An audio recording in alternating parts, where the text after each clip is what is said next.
హైదరాబాద్ రంగారెడ్డి మేడ్చల్ మల్కాజ్గిరి సంగారెడ్డి కలెక్టర్లు జిల్లా సబ్ రిజిస్ట్రార్లతో మంత్రి పొంగులేటి సుదీర్ఘ సమీక్ష సమావేశం నిర్వహించారు.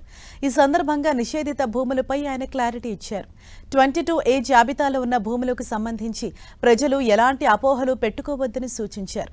కొత్తగా ఎలాంటి భూములను తమ ప్రభుత్వం నిషేధిత జాబితాలో చేర్చలేదని, గత ప్రభుత్వం నుంచి కొనసాగుతున్న సాంకేతిక చిక్కులను పరిష్కరిస్తామని ఆయన తెలిపారు. ఫోర్జరీ, బోగస్ డాక్యుమెంట్లకు చెక్ పెట్టేందుకు భూముల క్రమబద్ధీకరణకు సంబంధించిన అన్ని జీవోలు, ఉత్తర్వులు, మెమోలు, భూసేకరణ ప్రొసీడింగ్స్, లేఅవుట్ అనుమతుల డాక్యుమెంట్లన్నింటినీ ఈ నెల 44వ తేదీలోగా ఆన్లైన్లో అప్లోడ్ చేయాలని అధికారులను ఆదేశించారు. పహారీలు కూడా సబ్ రిజిస్ట్రార్కు యాక్సెస్ ఉండేలా చర్యలు తీసుకుంటున్నట్లు తెలిపారు. పీఓబీ దరఖాస్తులను తహసీల్దార్కు పంపకుండా ఇకపై నేరుగా కలెక్టర్కే పంపాలని స్పష్టం చేశారు. పీఓబీ జాబితాలోని ఆస్తుల రిజిస్ట్రేషన్లు గుడ్డిగా తిరస్కరించకుండా 3 రోజుల సమయం తీసుకుని సరైన కారణాలతో వివరణ ఇవ్వాలని ఆదేశించారు. సబ్ రిజిస్ట్రార్లకు అదనపు విచక్షణాధికారాలు ఉండవని, ఆన్లైన్లో ఏది ఉంటే దానికి ఆమోదం తెలిపేలా వారి అధికారాలను పరిమితం చేయాలని తేల్చి చెప్పారు.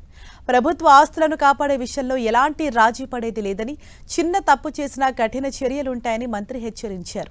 వచ్చిన దరఖాస్తుల్లో ఏది జెన్యూన్ అనేది గుర్తించి అర్హులైన బాధితులకు యుద్ధ ప్రాతిపదికన ఊరట కల్పించాలని కలెక్టర్లను మంత్రి పొంగులేటి ఆదేశించారు.